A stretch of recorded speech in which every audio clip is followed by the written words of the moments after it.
Okay. We are ready. Okay, it is 5:35, and this is the September 20th, 2021 meeting of the Architectural Review Committee for the City of Palm Springs. Mr. Newell, would you please do roll call? Member Thompson is excused. Member Walsh? Here. Member Paline is excused. Member McCoy is also excused. Member Lockyer? Here. Member Dozie? Here. Vice Chair Rotman? Here. And Chair Jakeway. Here. We have a quorum. Thank you. May we have the staff report on the posting of the agenda? Yes, Chair and committee members, our agenda was posted on Tuesday, September 15th, and our meeting has been posted in accordance with state law. Thank you. I would like to remove item 1B from the consent calendar and so that we can have some discussion and possibly some conditions for that item. Does anybody else on the committee have any revisions to the agenda? What was your item? The Ramon Road dispensary, where they're showing some exterior remodeling. It's the Epstein Global Architecture on behalf of Jushi Holdings. Understood. Any other agenda revisions? Well, Chair? Yes, Robert. I had some questions about the landscape plan for item 1D. And I have a question for staff on 1C. Are those questions that we can just be looking for answers for, or would they potentially have a condition put on the approval? 1D, it potentially would have a condition on the approval. Okay, so we will take 1D off of the consent calendar also. Any other revisions? Do we have a motion to accept the agenda as amended? I'll make a motion to accept agenda as amended. Thank you, Tom Dorsey. A second? I'll second. All in favor? All right. Aye. Thank you. This is a public meeting and audience members are permitted to comment on any issue that is within this committee's purview. Comments on an item appearing on today's agenda are made at the time that that item is presented. If somebody would like to speak on an item not on today's agenda, you may speak now and you have 3 minutes. Mr. Newell, do you see anybody in the waiting room who might be speaking? No, Mr. Chair. So if there is anyone who wishes to speak, please unmute yourself and identify yourself, and you'll have up to 3 minutes. Otherwise, if you're here to speak on an item, you may wait until that time.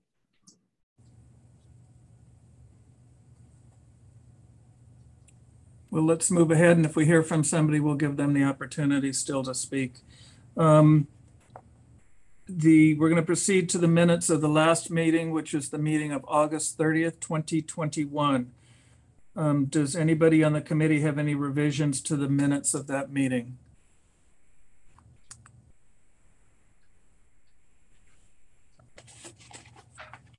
Okay, seeing none, that will be part of the consent calendar. And also on the consent calendar, we have item 1C, which is Exotic Extractions requesting approval for sign permit to install one main sign totaling 20 square feet to be placed on an existing building located at 1251 Montalvo Way, Unit L.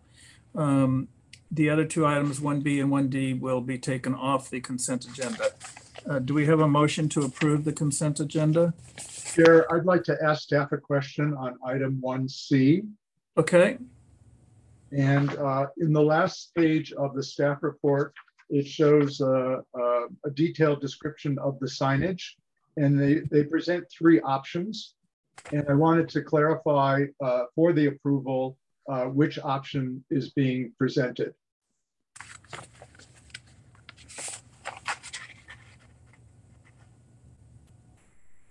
Hi, I'm so sorry. Can you repeat that question?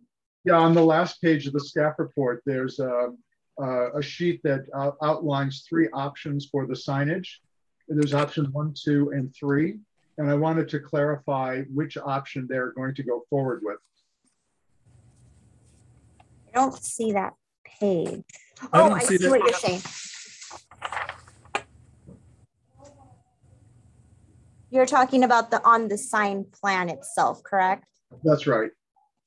Okay, I believe it's the highlighted one. The individual channel letters.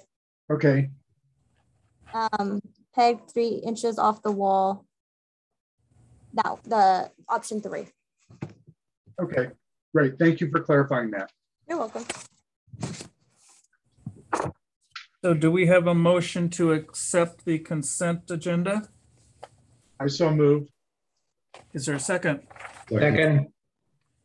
All in favor? Aye. Aye. Aye.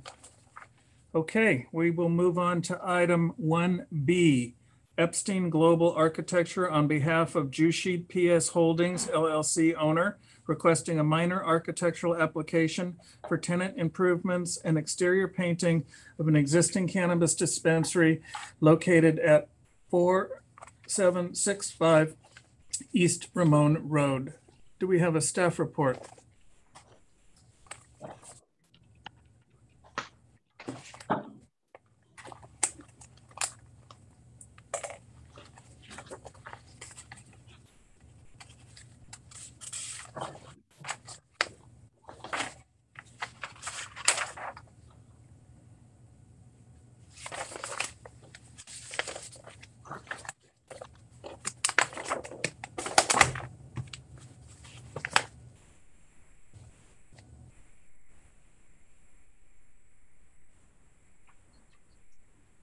Mr. Chair and committee members, we'll have our planning technician, Richard Bruno, who will be making the presentation tonight and available to answer specific questions about this item. Richard, are you able to share the screen?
Richard, I don't think we can hear you. Can anyone else hear Richard? No. No.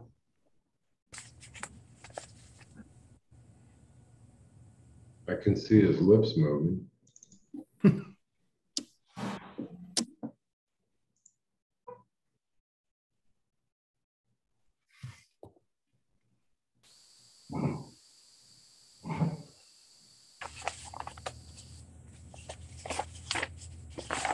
I don't know if they can hear you, David.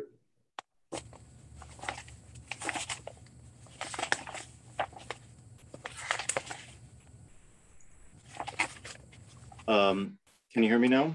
Oh, yeah. Yes. Great. Okay. So there is some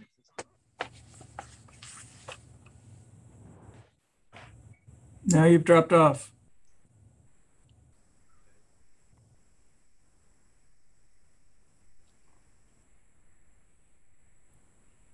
Richard. so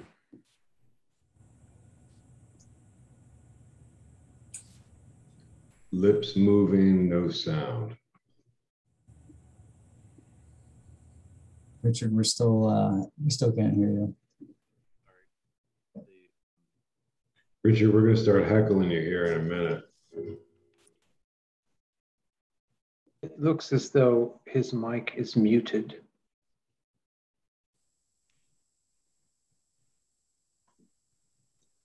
Can you hear me now? Yes. Yes. So I'm muting and unmuting and moving around the settings, and it's Maybe just lean in closer to the mic. so on the east side of the building, there's some here that they intend on. All of this.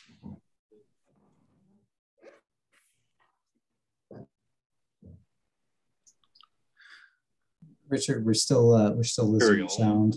Yeah, Richard, can you try leaning in towards the mic and maybe that'll help make it consistent? No. I'm sorry, what? It might just be a proximity to the mic issue. I'm just throwing it Yeah, out. it seems to work better when you lean towards the computer a bit more. Okay. That's So better. is this a little better? Yeah. Okay. So they're proposing this mechanical screening to screen the new equipment as well as this area as well. So all of this will be redone. This type of new screening. Material exhibits are part of the packet. They will be painted to match the building. And is going to make the building look considerably better. Now the signage is completely separate. And other than that, this is Richard, we're getting about every other word here. I'm sorry? We're only getting like every other word. It's extremely sporadic. This is the body color of the building, rock candy. And then this is a very dark blue for the awning. So the only other changes exterior that they're planning on making on the back side of they're going to install some gates to address a falling down chain link fence. Other than that, that was all the exterior changes that were proposed.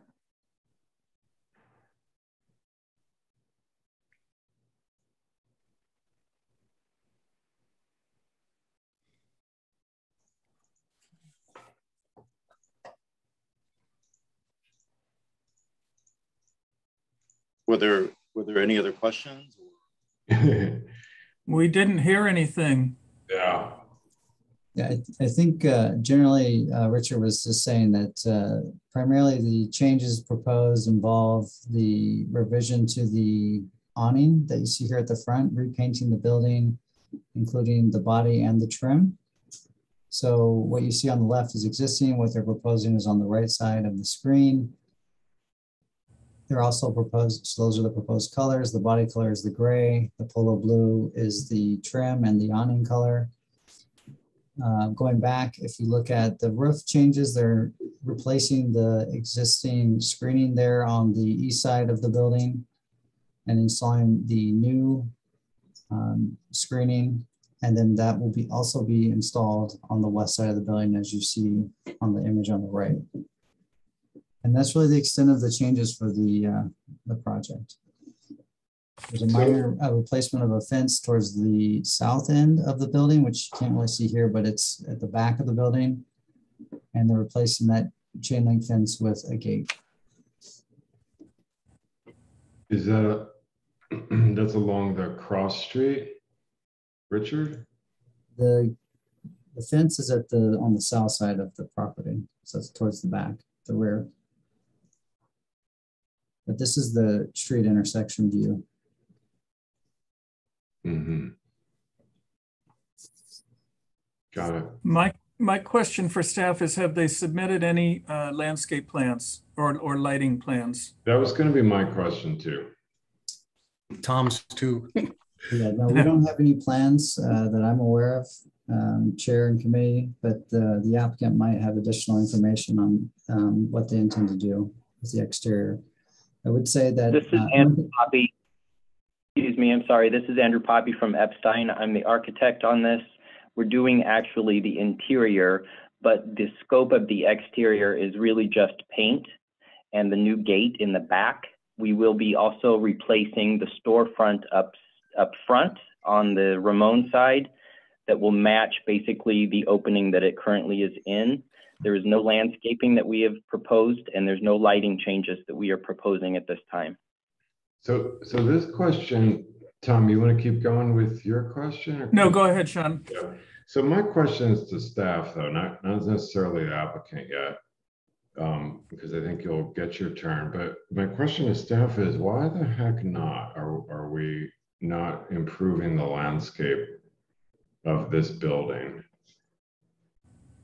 And like, how is that something that's allowed to not be submitted because the building owner is I don't quite get it. Like, this seems like the one and only opportunity to beautify this building. Surely the landscape plan when this building was erected didn't look like this, and somehow it's been allowed to fall into dilapidation. And here's our one and only chance. We've got a tenant here that wants to move in and finds this to be an ideal location. I don't understand why we're not improving this at this time.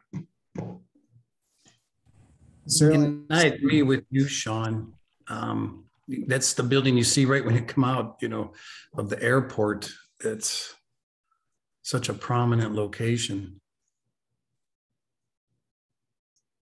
To respond to the question, that's something that the committee can impose as a requirement to add additional landscaping to improve the exterior.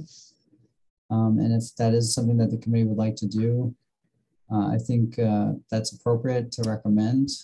This will ultimately go to City Council for approval. So that's something that you can recommend as a part of your review today. And it can be something as simple as a landscape plan shall be submitted for review and returned to the committee for approval. So this is Andrew again. If I can interrupt, the new owners of this building intend to submit landscape plans once the construction is done. But well, that's not the procedure here in Palm Springs. We need to review the landscape plans before construction can be approved. For the landscaping. Yeah. Yes. So that will delay the permit even further. Not necessarily. Well, it's going to take us time to get the landscaping plans, and we've waited quite a long time. It's been several months since we've actually submitted for this permit. And now we're going to have to go back and get landscape plans. That will delay us. This isn't a permit. This is a planning approval. There's nothing to do with the building permit. If I can interrupt, this is holding up our permit. We are not able to get that permit released until this review is complete. Well, that seems like something got submitted out of order. That's out of our hands, because typically the procedure would be to submit this to planning for approvals first, and submit to the building department, or submit them at risk simultaneously, up to you. But I'm not sure why you were advised not to submit landscape plans that improve the exterior of the building. But it seems like we have been misled this whole permitting process. So I just don't want to delay this if possible. I do know that the landlords want to improve it. They asked me about it and asked me when the sequence should take place. And I said, obviously after construction, you want to get the landscaping so that construction doesn't damage anything. But now if we have to go find a landscape architect and get drawings done, that will delay us. And I'd like to try to get this through. I don't think anybody's saying you need to install plants and trees and bushes before your construction's done. I think they're saying hey, what we're suggesting here is this is an opportunity to beautify this building that looks like it's been dilapidated and left to left to dilapidation for quite some time. So now we have an opportunity. You're asking for improvements. The building owner, in effect, is asking to be allowed to make these improvements, but we're saying that in order to do that, I think is what we're going to say once we have a discussion, is that, hey, the landscape doesn't match the original landscape plans for the building, and the owner needs to improve it in some way. He needs to submit a plan and get it approved. It shouldn't take long to do, or I don't think anyone here is interested in keeping you from beginning construction on your tenant improvement or signage, other things like that. And I don't think anyone's going to suggest that you have to install these landscape improvements while you're sequencing other types of construction out on the project. Well, then are we able to pull that permit and start our construction while we get the landscaping plans done? Mr. Chair, if I might respond, just depending on the action here, this item has to go to City Council, so staff is happy to work with the applicant on the landscape proposal that's reviewed as things happen in the normal sequence that they happen. It's something that we can review as a part of a separate process that should not interfere with a building permit process. Can we make a condition that the occupancy permit cannot be granted until the landscape plan is approved and then installed? Yes. Well, I think that's probably our solution. Mm-hmm. And keeps the locomotive moving out there. And I have a comment. What about the repair and painting of the planter walls that are adjacent to the sidewalk? They're in very bad disrepair. Yeah, the committee can certainly include that as a part of your recommendation. And also, I think building code is going to require a handrail on that flank of stairs. There's more than 4 stairs. So, And lighting. right. So is there any more discussion from the committee? Would anybody like to make a motion?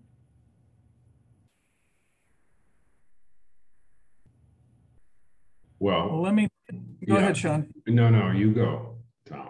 I was going to take a stab at it that we, these aren't the exact words yet, but these are the concepts, that we approve the tenant improvements, the construction improvements to the building, that we put a condition that a landscape plan must be submitted for our review and approved, and the landscaping installed before an occupancy permit can be obtained, and that landscaping plan would include plant material, lighting, and repair of existing planter walls.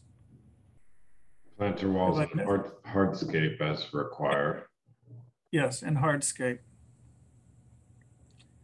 And also would need to show all required handrails, because on the ramp going down to the parking space, there might be a requirement for handrail, and certainly on those front steps there would be. And just to qualify, the lighting is not just landscape lighting, but it's also the lighting on the building. Correct.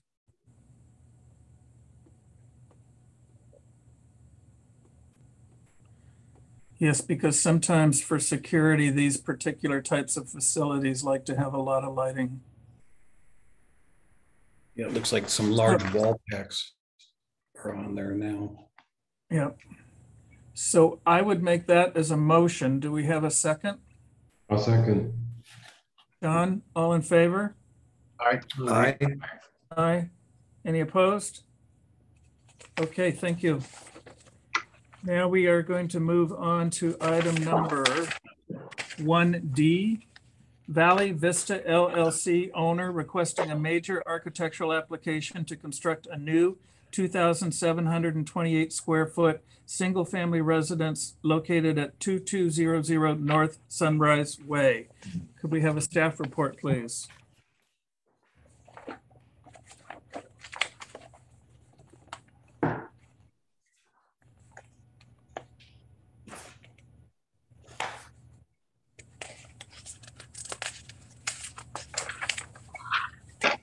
1 second. Sure, Alex. I know we kind of caught you off guard. It's okay. Okay. 1 second.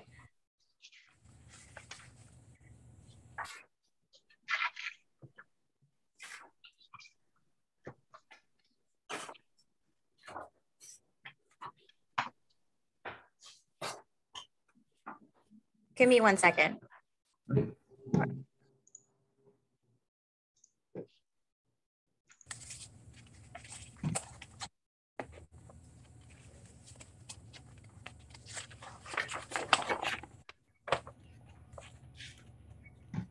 Okay.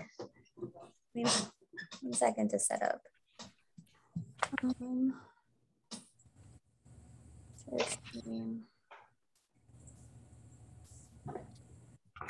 Can you see my screen? Yes. Yes. Yes. Thank you. Okay, so the applicant is requesting a major architectural application to construct a new 2,728 square foot single family residence located on the corner of North Sunrise Way and East Via Escuela. The zone is R1C single family residential, and North Sunrise Way is classified as a major thoroughfare in our city. The applicant is requesting a single family home, a new pool and spa, and of course a garage that will take access off Via Escuela. So the applicant has provided renderings of all sides of the buildings. The material consists of silver gray stucco with dark bronze overhangs, metal overhangs, painted a dark brown. They also have cement shades as accent, as part of the accent walls. Dark bronze framing for the windows and the patio glass doors. They're offering exterior lamps on all sides of the building as well, and a foam coating for the roof, which is a flat roof. So this is the front elevation facing Via Escuela. And then this is the elevation facing Sunrise Way, not including the 5-foot block wall that will be, dividing that and the street. It's the right elevation and the back elevation. And an example of the material board up close. And their landscape plan, which is primarily desert landscaping on, on the perimeter, I guess, on the outside along Sunrise Way and Via Escuela, and within their development as well. They are proposing a little bit of grass around the pool area, but primarily it is desert landscape. And staff is asking that the Architectural Review Committee approve the application as submitted. And the applicant is available for questions. Thank you, Alex. Does anybody on the committee have questions for staff? I do, Mr. Chairman. Yes, John. Alex, hi. Could you take us through the prescribed setbacks? Yes. Let me go to the site plan. So let me pull that piece up. For the front setback off Via Escuela, they are required to have 25 feet, and they're proposing 28 feet, I believe. Okay. 27. Right.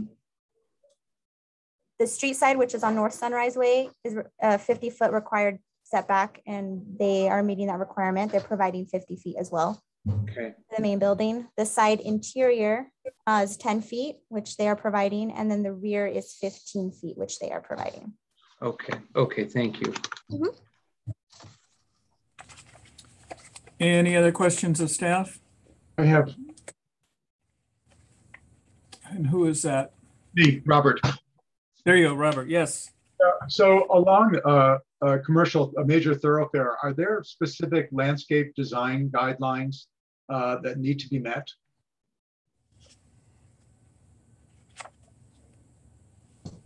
There should be along North Sunrise Way. David? The city doesn't have specific guidelines for major thoroughfares. We do have our general technical assistance guidelines that are usually more applicable for HOAs that are replacing larger swaths of landscape on major thoroughfares. There is the city's Water very ordinance. efficient landscape ordinance that has a requirement that planting should include drought tolerant planting from the Lush and Efficient Handbook from CVWD. But no requirements as to quantity or sizes? No, that is why we are asking for your review and comment. Okay. I'm sorry to have interrupted you, Robert. Do you have other questions? Oh, you took the words right out of my mouth. So, Okay. Any other questions of staff? Okay, is I the have a applicant- question. Sure, Tom. Did they submit a separate black and white landscape plan that where it's more clearly identifies the symbols that are being used? He did. In my packet, Tom, it's sheet 1L. Let me see.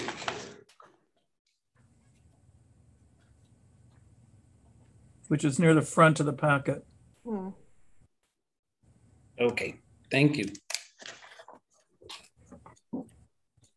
Any other questions of staff?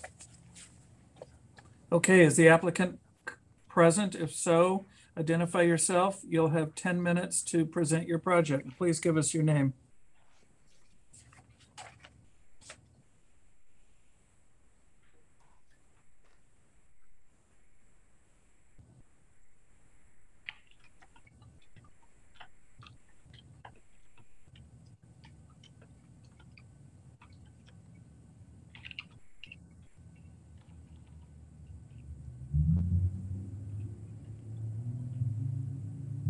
I see her on the Zoom chat. It's Linda.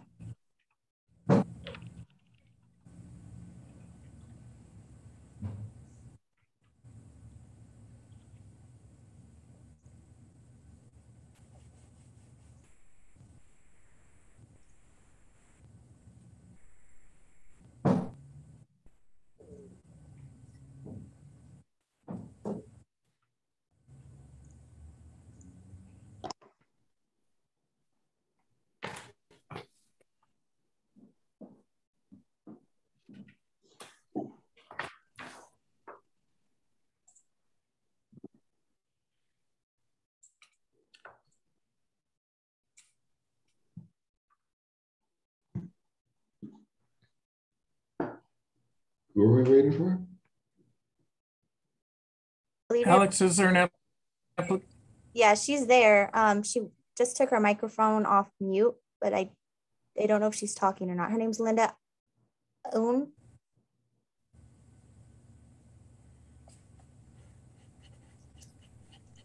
Yeah, I'm not sure if her microphone is working. I've sent her a message.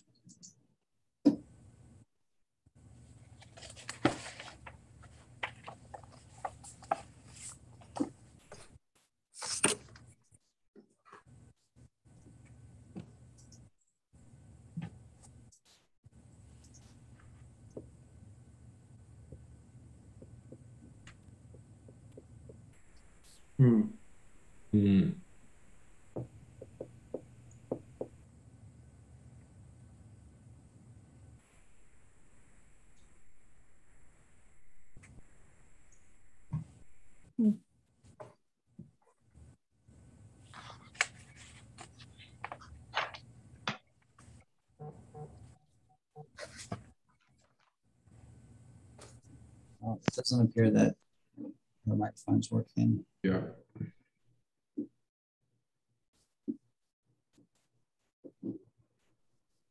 David, do you think it would be okay that we have a committee discussion and then let her break in when we get that technical issue worked out?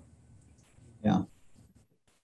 Should I try calling her? Would you prefer I try calling her on the phone? Maybe you can do that while we have our discussion. Okay. Yep. Okay, discussion, committee comments.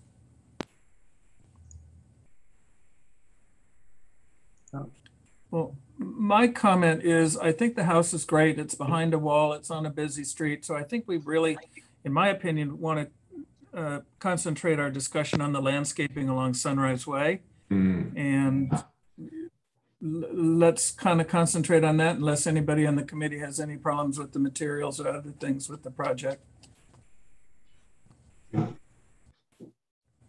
No, those were my my questions or objections was Sunrise and maybe even Via Escuela, that we look at both the areas.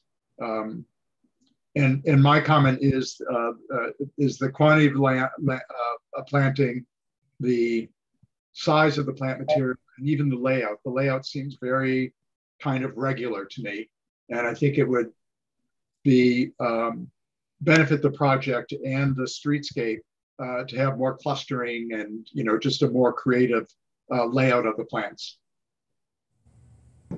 I'm with you on all three of those, Robert. The landscape, the size of the material looks a little bit small when you think about that zone with traffic and the prevailing winds just hitting that side of the properties, particularly along the street there. There's a lot of 5-gallon plants called out. And it looks super scattered and random, like there was a really basic palette that was taken from some very tracty looking developments and thrown into this project. And then, it's like every little island here has a few of each in it with no real rhyme or reason other than to cover the native earth with landscape, which I think is going to not look that great. Right. Yeah. There's also some lack of continuity. Like there's the brimstone DG, which I believe, I don't know that I saw this on a material board, but I think that's like a dark red. And then there's a Mojave Gold 3/4 inch gravel, and then a 2 to 4 inch gravel that's not called out with any spec at all. So boulders are, I see a few here, but not very many. So I'm with you on all three of those, that maybe there could be a bit more design thought out into groupings or masses of these plants and families of them that match with each other instead of just super random, sporadic, spread out. Right. I totally agree with Sean's comments. I don't have anything to add. Sean, I'd like to, I'm in agreement with you. And I think, one of the things when they're representing the plan here, the plants, especially the trees, are not drawn at their proper canopy scale. Mm. So when you look at the scale of the drawing and the size of the trees, the Palo Verdes, should be shown at a much larger size. But I would encourage the applicant to really, it's a busy corner there. There's a stoplight and everything, to create some buffering around that corner, away from the power lines, to give them a little bit more buffering from the street. I think it would be to the advantage of that interior pool and courtyard. And then again, increase, the level or groupings of the trees, to provide, a buffer as well as improved aesthetics along Sunrise and Via Escuela. Mm.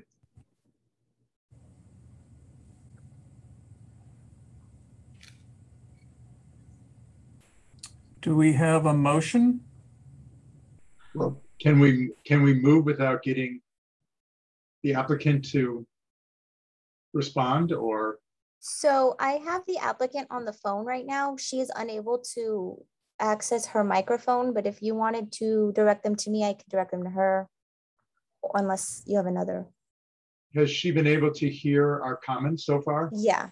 Linda, you've been able to hear the meeting, correct? Yes, I was able to hear the Yes. And does she want to rebut or respond to any of those comments? Do you have any response for those comments? Well, the only thing that I have is we try to do the plans according to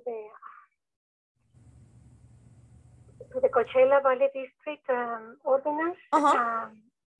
But if they have any other suggestion, that is okay. Yeah, so they were encouraging you to create more of a buffer between the Sunrise Way and, you know, the residents all along that landscaped area. And then they wanted you to increase the grouping of the trees and gallon size, correct? Yes, increase the quantity Correct. and the sizes, and to make it less scattered, that there's more grouping and more of a theme or a purpose to the landscape. So that it would look natural. So that it would look more natural. Would you be agreeable to those conditions? Yes, if they want me to do something different, I just need to, you can put it more clearly, the grouping. They don't like the grouping the way we have it. No, they want more grouping and less of a scattered look right now. Okay. So she would be agreeable to those conditions. Okay. Well, just to be And clear, one other additional comment is if also, I think by doing some berming and some landforms along the setback areas between the sidewalk and the wall, I think would really help this landscape design. Okay. Yeah, they're showing a number of depressions around the swimming pool that I assume are for water retention. The earth that comes out of those retentions could easily be used in this landscape buffer to create some berming and undulation to the surface. Okay, I will convey this to her. Linda, did you hear that? Yes, I hear that. Would you we be can agreeable? do that if they want it to different levels, right? Yes, she is agreeable to that as well. Okay. So did we have a motion? I believe we did. I think we were about to make it. Okay, do we have a motion? Would somebody like to make a motion? I'll make a motion. John? I think, well, just as I said that, do we want to see this again or in the form of our group, or would it be a subcommittee potentially? Or we could leave it up to staff. Yeah. And I would be happy to look at it with staff once they resubmit. So I think that's the perfect subcommittee. So then I think the motion would be to approve this as submitted with the exception or the condition that the landscape plan has to come back with the following comments in mind and for review and approval by staff and the subcommittee of Tom Dosey. But I think some of the comments were it's not just the grouping to me, it's that it does not look like a very designed landscape. It looks very sporadic and random. And so I want to make sure we capture that item, that it needs to have some design to it, to me, where there's some intentional purpose to the groupings of these and these plant materials, potentially with different sizes of the same plant. I would suggest, Alex, that you've got a good list going there of items to be considered in terms of the landscape improvements, but it is not limited to that. Mm-hmm. Yes. We're looking for a slightly more robust approach, so it looks quite pulled together. It's an important piece of property. Mm-hmm. Including berming boulders, and I'm sure you have another list of things there. Not berming of boulders, but berming, boulders. Right. All right. Do we have a second? Berming can work with the boulders and the planting. I'll second that. Okay, thank you, Tom. All in favor? Aye. Aye. Any opposed? Thank you. And I think, Alex, you're probably very clear on exactly what the committee is looking for, and you can work with the applicant on that. Yes, I can. Thank you so much. Thank you. Okay, next is item number, we're going to new business, item number 2A. James Newhoff, owner, for a major architectural application for the construction of a 5,280 square foot single family house on a hillside lot located at 2336 Winter Sun Drive, planning area 4, lot 7, Desert Palisades. Could we have a staff report, please? Thank you, Chair. Are you able to see the large screen? Yep. Yes. Okay. Yes. So moving on. Excuse me, Mr. Chairman. Yes, I have a Tom. question for staff. I have other projects that I am working on with the applicant in other cities in the Coachella Valley. Should I abstain from this project? Probably. David? You're muted, David.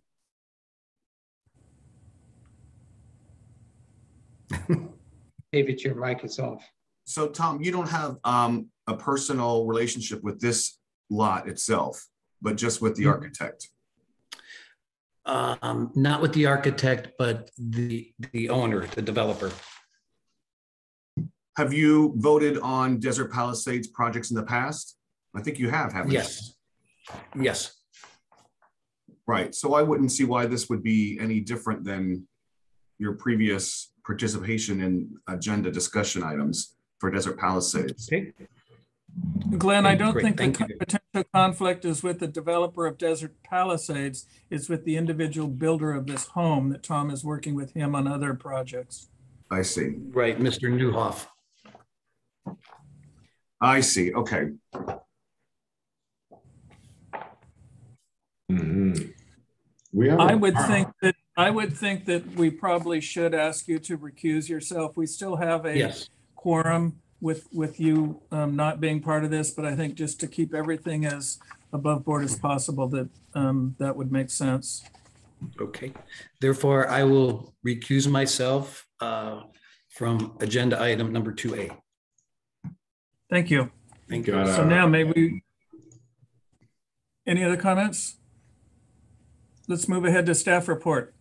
All right. Thank you, Chair. So in this slide, you'll see that this is lot 7, which is located along Winter Sun Drive, which is a little bit up the hill, to the west of the front entrance. And we'll go through a series of slides showing the site plan. The site plan, you'll notice that the house is oriented east to west with a bedroom wing that goes north to south, and the pool is on the west side. So in looking at this slide, Winter Sun Drive is on the bottom of the slide. And then there's a berm that goes around the edge of the Desert Palisades property. And that is what this is showing where these contour lines are. This is the outer perimeter of Desert Palisades with Tramway Road running up to from Plum Canyon Drive to the tram itself. So you'll notice that the driveway is 12 feet wide that comes off of Winter Sun. It turns and parks the garages below the main house. So it meets the Desert Palisades guidelines that states that a garage door would not face the street. And these are floor plans showing the underground space, which is the garage, and then a crawl space under the bedroom wing. Looking at a series of 3D renderings, you'll see that the house has one plane. It's has a flat roof. There's lots of glass and poured concrete. And then a series of slides that show the tongue and groove hemlock soffits that are in the interior to the house and then extend out into the overhangs of the building.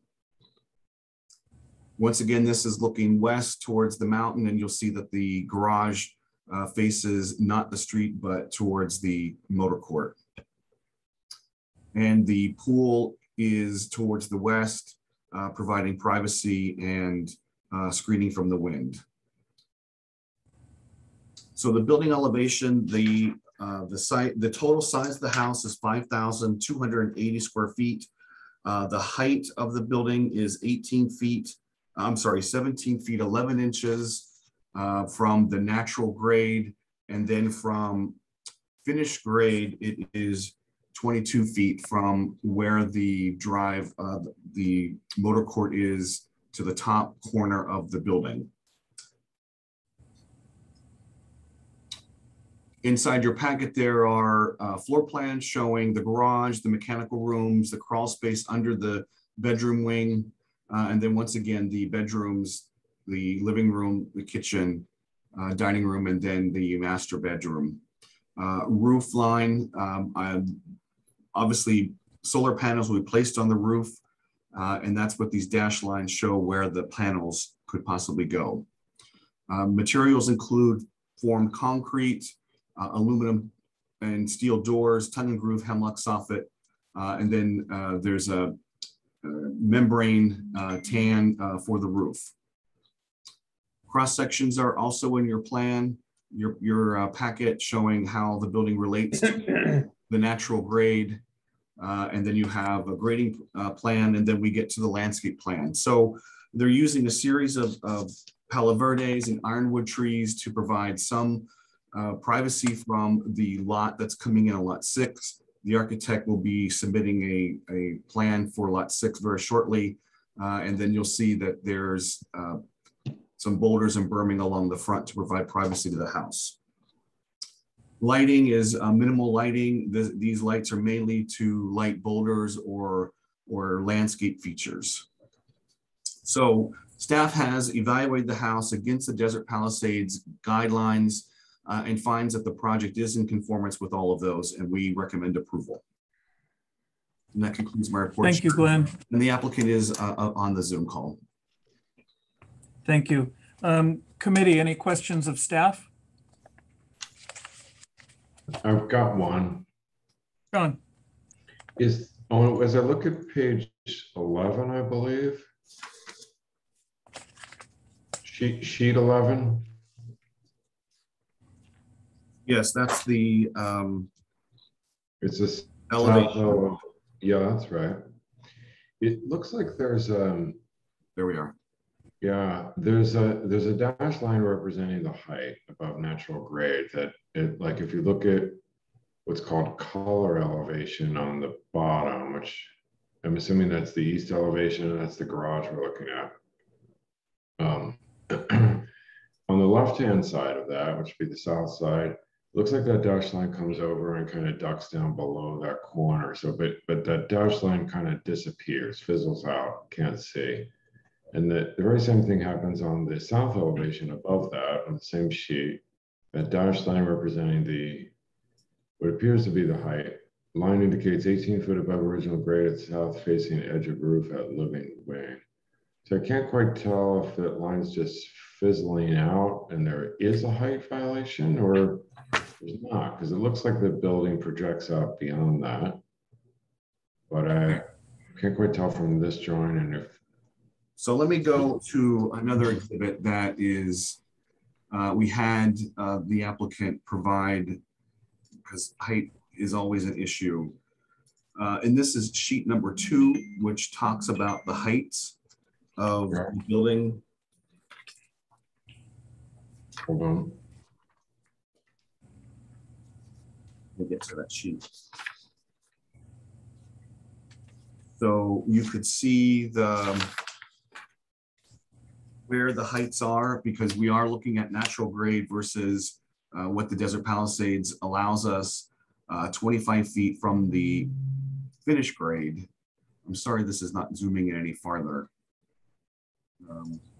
Let me go to the cross section. Do you mean 25 feet from natural original grade? Yes. Mm-hmm. So looking at these, there is this corner here, and you'll see the dash line. So I'm not quite sure in the exhibit that we were just discussing why the line had disappeared, but in other exhibits it shows. Oh, it didn't print, maybe. I don't know. Maybe Ms. Lewis can enlighten us in just a minute. Yeah.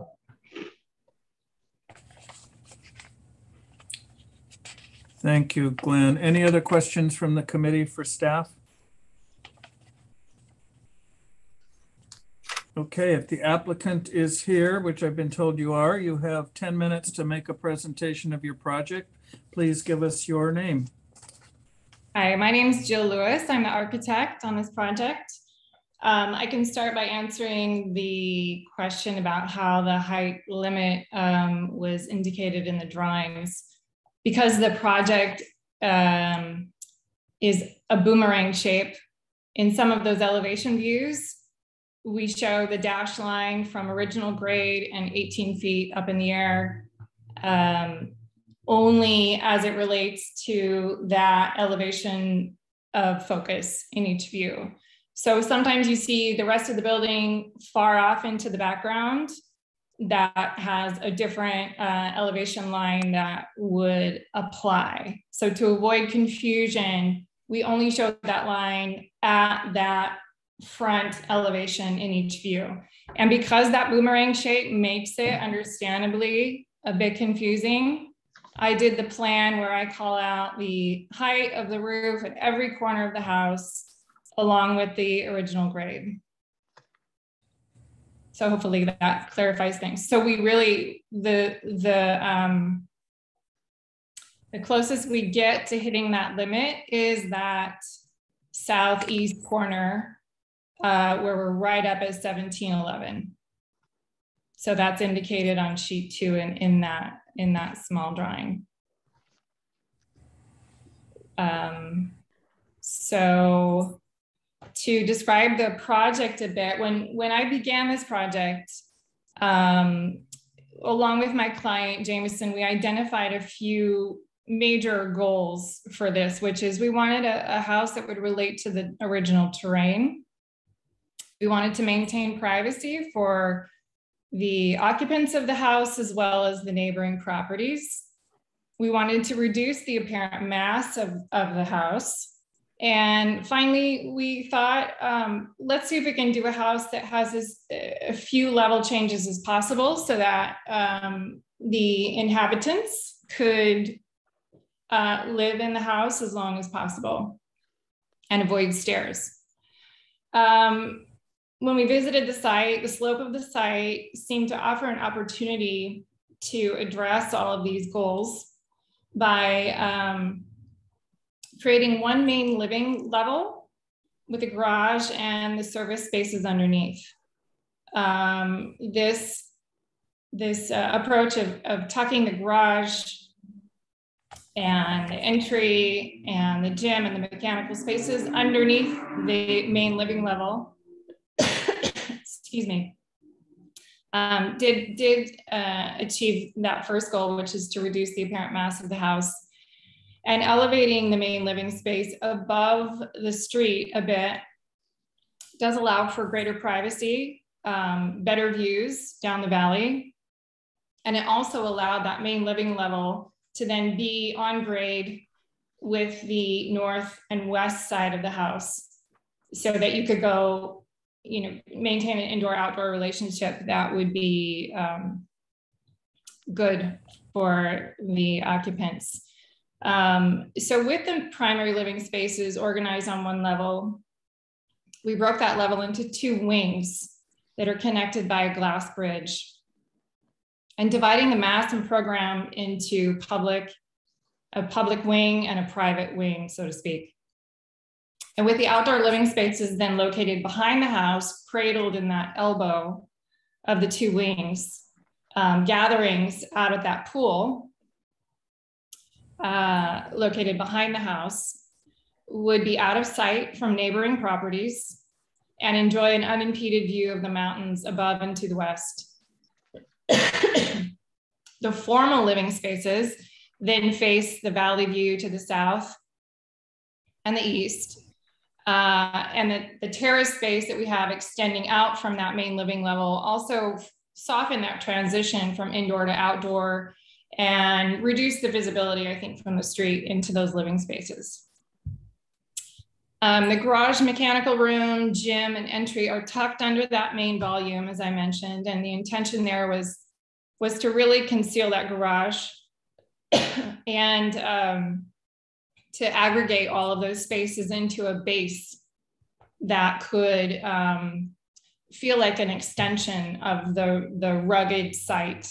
And in that vein, we plan to treat the outside of that base with a board formed concrete so that it has a bit of a rough texture.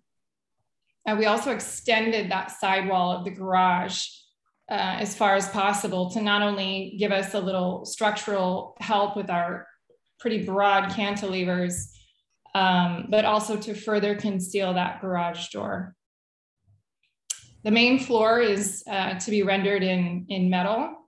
That will be a dark bronze to black color to match the doors and windows. We're using a hardy panel that has a 6-inch grooved texture, vertical texture, that will paint Benjamin Moore wrought iron. So it's meant to be a very deep color, similar to the metal, and really support that idea of the house receding from the outer edge of the roof and the terrace. The main floor is really meant to, it is cantilevering over that base on almost all sides. So it really feels like it's floating. And we've also allowed the natural drainage channels to pass not only under the glass bridge connecting the two wings, but also underneath the main living wing, where if you look at the ground floor plan, you'll see there's a crawl space that's out separate from the garage, mechanical room, gym, and entry area. In terms of the entry sequence, we bring guests in through a path that zigzags a bit and is meant to cut through the rock and, you know, feel a little bit like, you know, you're hiking through the desert, through the terrain, through the rock, and then into an entry space. And then as you ascend the stair up to the main level, you're then greeted with this beautiful view of the valley. And for guests with mobility issues, there is an elevator. So you can enter through the garage and be taken up to the main floor. After that point, there's no other level changes in the house. In terms of hardscape, we've tried to minimize the impervious surfaces, opting for permeable pavers and small concrete pads in our landscaping, surrounded by natural stone, decomposed granite, and native plants, all with the objective of integrating the house within the landscape. And with these smaller tailored spaces for spending time outside, we're really trying to create an outdoor experience of sitting in the landscape instead of large, expansive terraces that you might find at a property in Palm Springs proper. The planting is intended to look and feel like the natural desert setting of the Chino Canyon alluvial fan, with a minimum number of native species organically placed around the site in clusters and paved areas, nestled among boulders in order to blend into the surrounding terrain beyond our property line. The materials we chose for the project, as I had mentioned before, the rough board formed concrete for the building's base, meant to relate to the rocky terrain. The painted cement siding with vertical grooves, which the scale of that, the 6-inch grooves, are meant to be the same as the concrete. So we're keeping that same scale to create some harmony there. And finally, pale hemlock tongue and groove wood on the ceiling and soffits. The material palette choice was chosen to draw from the colors around the site and to blend in with the hillside. We've avoided any bright white or reflective surfaces, so the house will remain both modern and sophisticated, yet a little bit rugged and understated.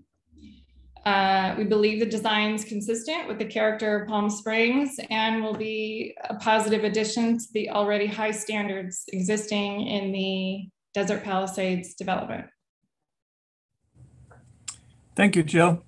At this point, we would have public comments from the audience. Are there any public comments that people would like to make regarding this particular project?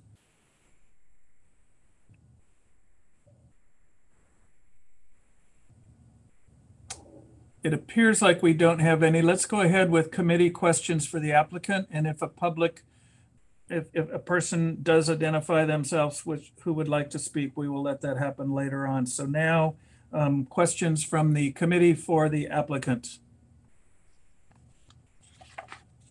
Here, I have some questions. Robert. Yeah, what is your plan for exterior lighting, both landscape and then also in the covered terrace and patio areas.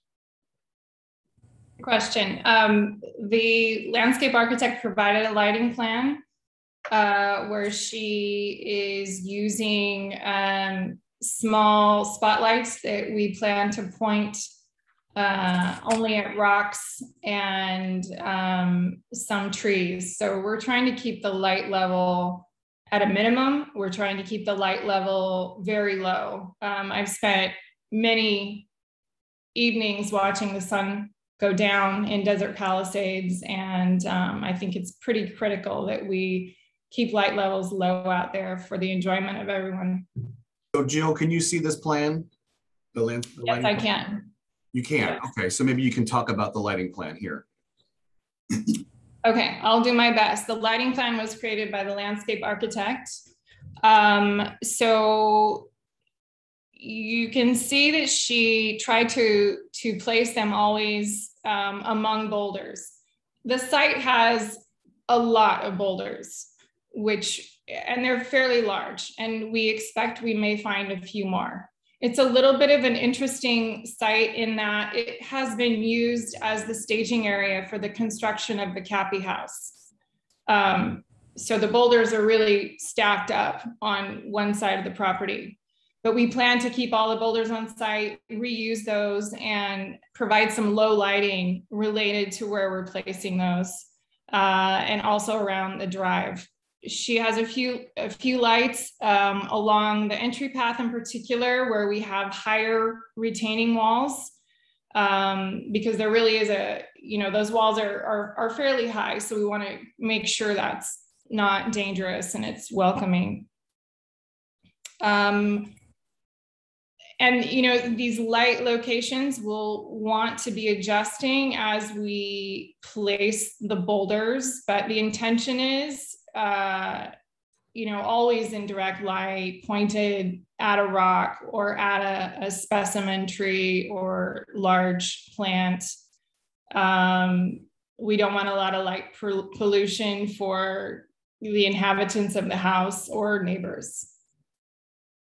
The lighting, you wanted to know about lighting on the house, the exterior lighting on the house. We're planning to have some recessed lights you can see in this rendering, just a few with an adjustable trim so that they can be directed down on the terrace, so that there's no glare from inside the house nor outside the house, but rather indirect light that's just bouncing off of surfaces. We don't plan to put too many out there. I don't think we'll need too many to make it safe. It's a very, very transparent house, as my structural engineer will tell you. And so we're trying not to overdo the lighting out there. So going back to the lighting plan, there's 7 black dots on the space below the pool and above the garage. What are those? Structural. That's some piers supporting that terrace. That dashed line you see is representing a terrace above that's floating above the ground. Okay. And those are just, I think the landscape architect got her line weights a little off on this. Those represent structural piers. Got it. Okay. And then do you have an accommodation for trash? Where the trash bins will go? We're going to put the trash bins in the garage.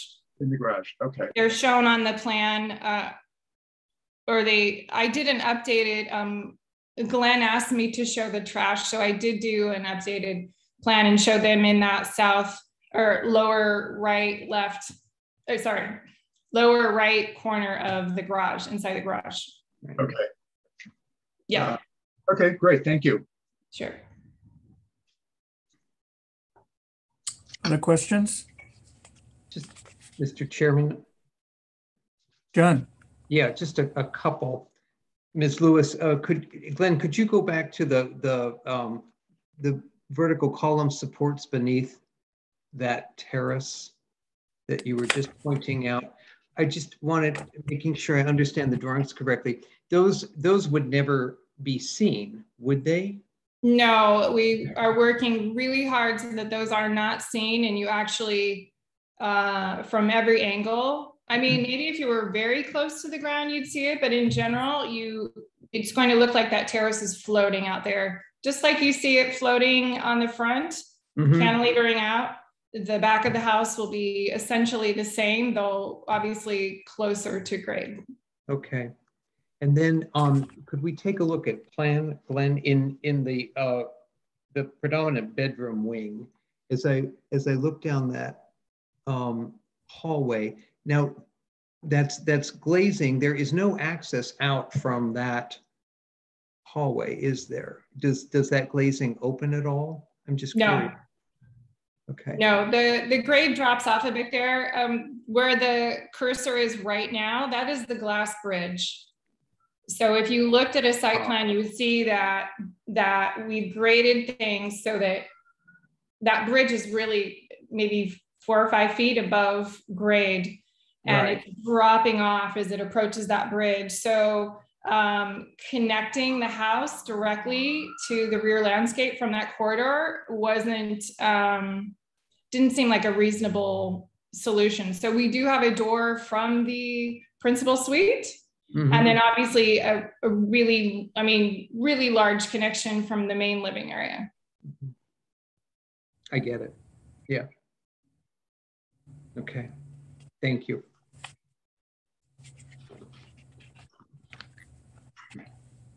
Jill, I have a couple of questions. I noticed on the roof plan and on the sections, it looks like your roof slopes 6 inches plus or minus from the street side towards the pool.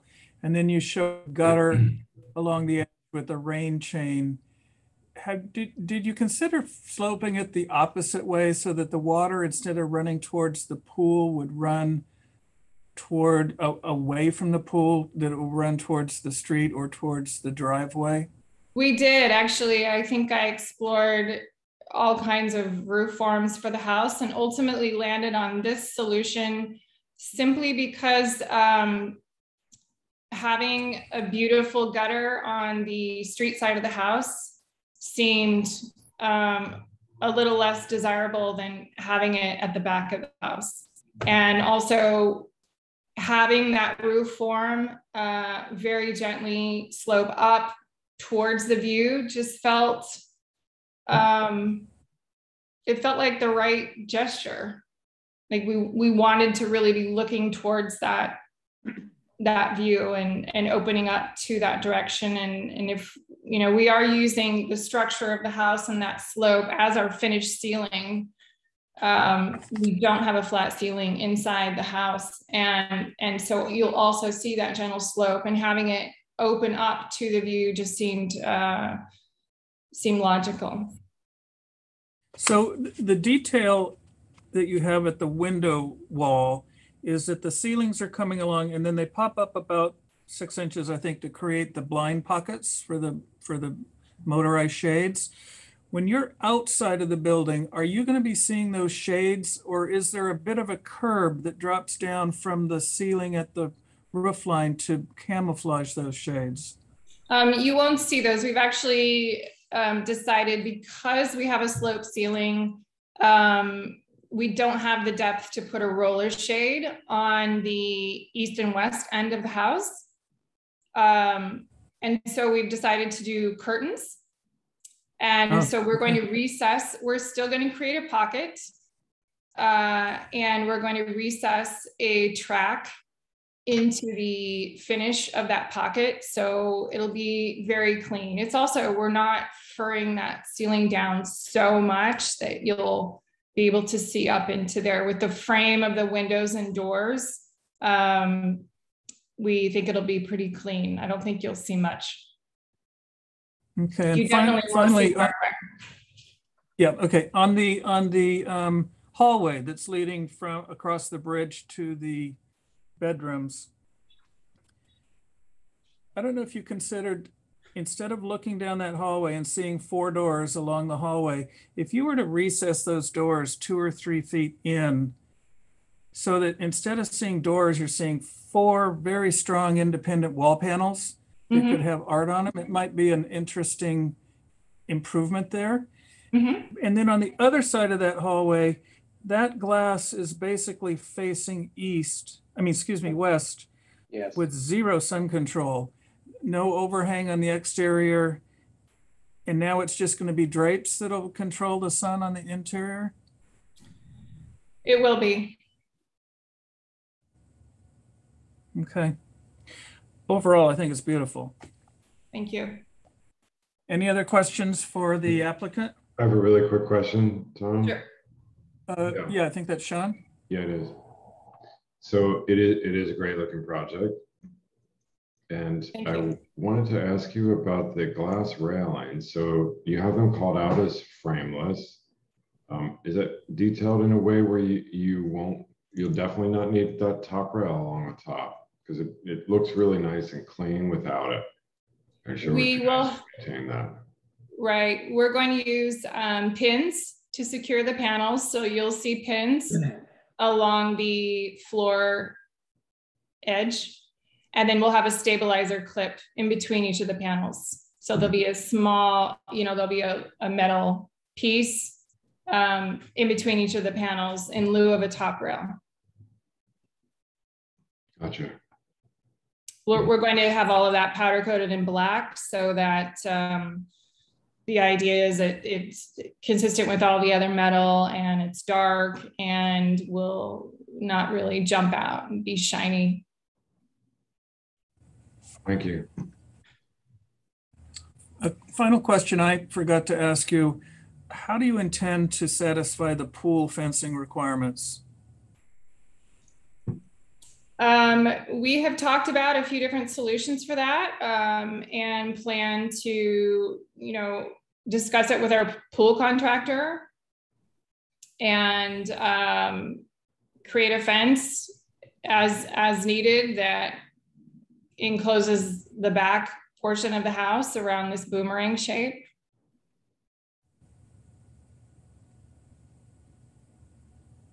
Because that's going to be a pretty important thing, especially with the back of the pool facing toward Tramway Road, where there's really no other security barrier for people who could just walk in off the road.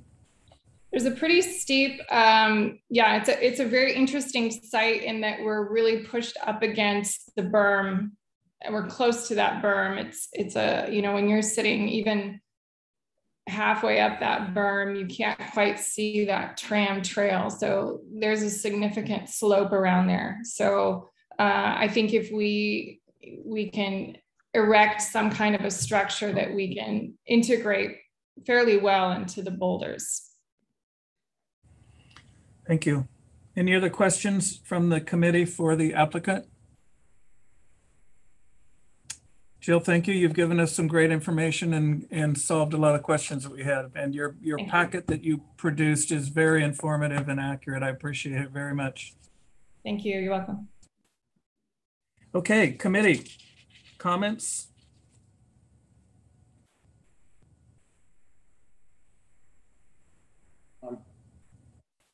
I'll go first. I don't hear it. There we go, John. John yeah. Wall. Just a handful of comments. It's obviously a clean and functional floor plan. The only thing that kind of gave me pause was it's sort of a predictable rhythm, and I think you commented, Tom, on that of the bedroom hallway, and it just seems a little bit out of sync with some of the aesthetic, thoughtful care that has gone into certainly the balance. A couple key spots in which I would be concerned about heat gain would be that west-facing glass wall, and then the other is I think that the effect is lovely of the skylight over the stair, dumping balanced light down into that entry hallway, but that skylight is going to be a cooker. And I just think from a functional standpoint, if it could be a bit smaller, like significantly smaller, I think that it would certainly reduce some pretty intense heat gain. I think that the overall, the low slung profile of the house is very successful. And when I first read the list of materials, I thought, gosh, that's quite a list of things going on in terms of the elevation, but I think it all hangs together quite harmoniously. That's it. Thanks, John. Thank you, John. Committee, other questions or comments, I mean? I have some comments. Sure, Sean. Yeah, I think it fits in really well with the neighborhood, and I agree with John, some of the things John was saying, and particularly solar heat gain, I think is going to be a challenge there, but I don't know. I'm enjoying the aesthetics of the project, and I think it's a nice fit. It's a nice balance. It feels grounded, connected to the earth, and yet it's still floating above it in places. And tough to battle that solar heat gain not only on the west but the east also of those bedrooms without having much overhang. But it sure looks good. Thank you, Sean. Any other comments? I should go back and ask a question if it's okay. Sure. The staff presentation, she said the dotted lines represented where the solar panels were going, but I'm not really seeing where that is, and if that's actually going to be visible from the road or not. Which sheet is that? Well, I don't know. That's what I'm trying to. Sheet 9, and I think those lines are really showing the skylights, not the solar panels. Right. Yeah. So, Right. Want to talk about the solar panels? Jill, can you give us a little idea of solar panels? Sure. I think when I first met with Glenn, he suggested I add the trash bins and the solar panels. And I think maybe this plan isn't the latest. So what I did is in the model, I have a 3D model of this. I just discussed how many panels we might want with hot purple energy. And they gave me some direction on slope of the panels and number. And I actually determined that if I line them up in plan fairly close to the outside wall along the south of the main living wing and right across the center of the bedroom wing at just the right angle in the center, you can't see them. I looked at it from the street. I looked at it from the back terrace area. But it seemed, I felt confident that we can locate those in a place at an angle where they won't be visible. And I don't believe there is a property up the hill from this one. I mean, without modeling the entire Desert Palisades, I can't be sure of it. But because this property is so far from the next property up the hill, I don't think we'll have a lot of complaints from the next person because there's the berm, there's the emergency exit, or there's the berm, there's a sort of an unassigned piece, and then there's the emergency exit. So the next property is quite a ways up. But I do believe we'll have to be standing out there and trying a few things with those panels. But if I put one row of 20, 22, stretched out along the boomerang fairly close to the front, because the roof slopes up towards the street and towards the east, we won't see them.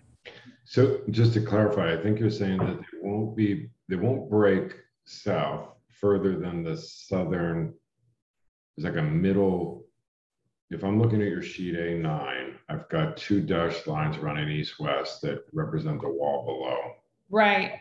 Just inside that, they'll be over conditioned space. But are you also saying that not only will they be inside those dashed lines, but you're going to push them not further south than the halfway point between those two lines? I think that was on the bedroom wing. I would have one row along the bedroom wing, running kind of down the center of the wing, just to the right of those skylights.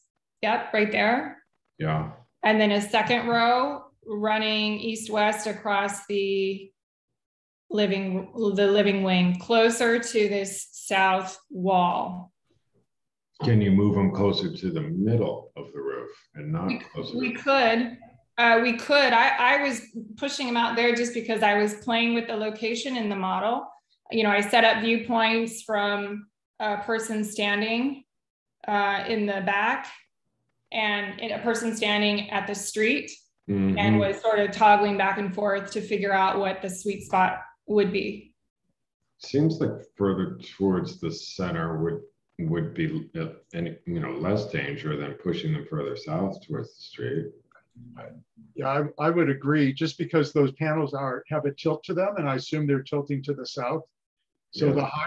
the high side of those, you need to make sure that they're lower than the high side of your roof slope. Certainly. Mm-hmm. So, okay. Thank you. Any other comments? I agree totally with everything that everybody else has said. I will say the one piece of the design that I think is weak is the chimney. I think the chimney, instead of just looking at like a metal flue, if it had a little more of an architectural element, would make it a better piece on the house. But other than that, I'm very, very impressed and think it's a great project.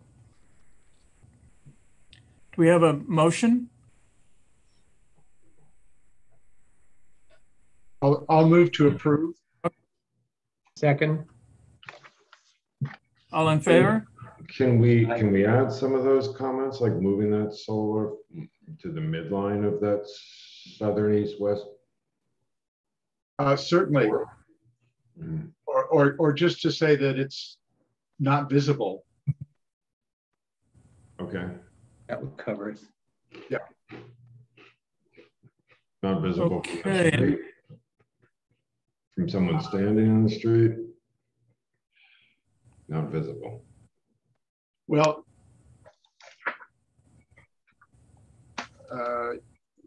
yeah, not visible from human eye level anywhere around the site or adjacent properties. Or the street. Yeah.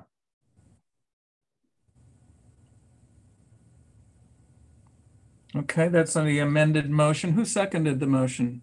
Me, John Walsh. Do you accept that amendment to the motion? I do. Okay. All in favor? Aye. Aye. Aye. Any opposed? Thank you. Okay, that is the last item on our agenda for tonight. Do we have any committee member comments on any issues or any questions? Sean? Just one. I don't know if David, if you're still around, or Richard, but I think this is a comment. I think you guys can call in from your phone if you're having mic trouble also. Seems to work pretty well. So just a tip there. Sorry, David. I guess you knew that already. Sorry. Yeah, I actually had to change computers because my computer stopped. Okay. I'm speaking to this computer. But I was going to say, because you're muted on what you're seeing on there, but we can hear you. Yeah, and this happened to us at HSPB when the person who was hosting the meeting has this like freeze in the computer, and you can't operate your buttons at the bottom of the screen. So we have to log in from another computer to keep running the meeting. So I don't know, this is the second time it's happened. So we're trying to resolve that issue, and I'm not sure, this just seemed to be the night of technical issues. So thanks for bearing with us through it. Well, it's a short agenda. Yeah. Yeah. Okay, any other comments? David, do you have any comments for the staff, for the committee? Just one thing that I think we hadn't mentioned at the last meeting, but back in July when we had the Planning Commission, they made appointments and they reappointed the existing committee members. So congratulations and thank you for serving for another year. But the Planning Commission did reappoint the members whose terms were up. So hopefully you had received a letter from the city clerk about that, but just wanted to let you know again and remind you. So thank you for your service, and we look forward to working with you through the next year. Great, thank you, David. And David. now we will be adjourned. We'll be adjourned until our next meeting on Monday, October 4th. Thank you, everybody. Thank you. Thanks, guys. See you soon.